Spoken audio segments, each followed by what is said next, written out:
All right, everybody, welcome back. We're diving headfirst into Guardians Frontline today. Sounds good to me. I've got all these reviews and descriptions right here, ready to go. Awesome. So by the end, you'll know if you want to shell out the cash and the time to jump into this game. Sounds like a plan. Let's do it. UploadVR called this an experience unlike any other. And I got to ask... oh, yeah, that's a good one. What makes this game so unique? Why is it different than everything else that we've seen in VR? You know, it's interesting because so many VR games focus on the action, right? Like being an FPS, first-person shooter. But this one adds something more. Very interesting. It combines that FPS action with strategy. You're building bases. Whoa. You're managing resources, placing units, creating defenses. And it's not just about being quick on the trigger. You got to think ahead, too. So you're saying it's not just a mindless shooter. You really got to think about what you're doing. Yeah, exactly. It's got depth. You're making decisions that directly impact the gameplay. Cool.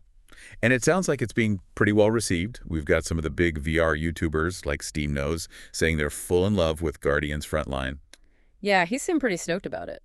What is it about the gameplay that appeals to these hardcore VR fans, do you think? Well, I think one of the biggest things is that it caters to both solo players and co-op players. Okay, I get that. So if you like to just dive in on your own and get lost in the game, there's a full single-player campaign. But if you want to team up with friends and take on missions together, boom, there's co-op mode. And hey, even if you're super competitive, there's PvP for you too. You can go head-to-head with other players. Nice. So it doesn't matter what kind of gamer you are. There's something here for you. So I did notice something in the reviews that caught my eye. BMF VR said it was like Halo. What do you think about that comparison? Interesting. And do you think maybe the devs are trying to pull in some of those Halo fans? You know what? I can actually see where they're coming from with the Halo comparison. I mean, both games are very sci-fi. Right. You've got vehicles and on-foot combat, and it's all about using strategy and skill to take down your opponents. I definitely think Guardians Frontline captures some of that Halo magic. Yeah, I see it. But then it adds that extra layer of base building on top of it all. It's like they took the core Halo experience and then just expanded on it. Yeah, took it to the next level. Yeah, exactly. Now, as for whether they're intentionally trying to attract Halo fans, who knows? Maybe, maybe not. But I think any Halo fan would feel right at home in this game. For sure. One of the big things I'm seeing in the description is crossplay.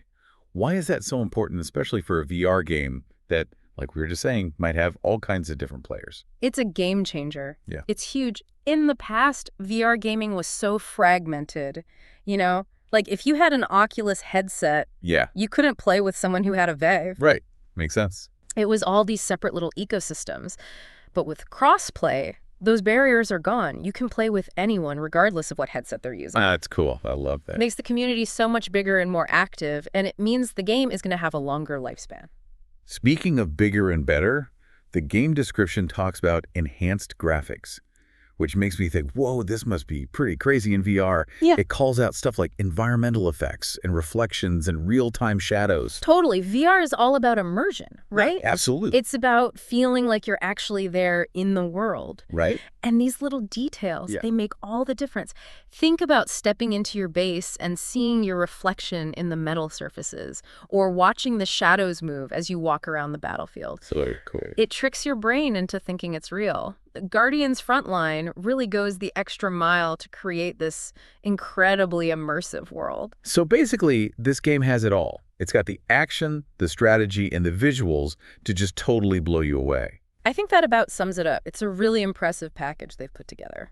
Now, here's a question for you before we wrap up. Shoo. We've talked about how it might attract Halo players or people who like co-op or PvP.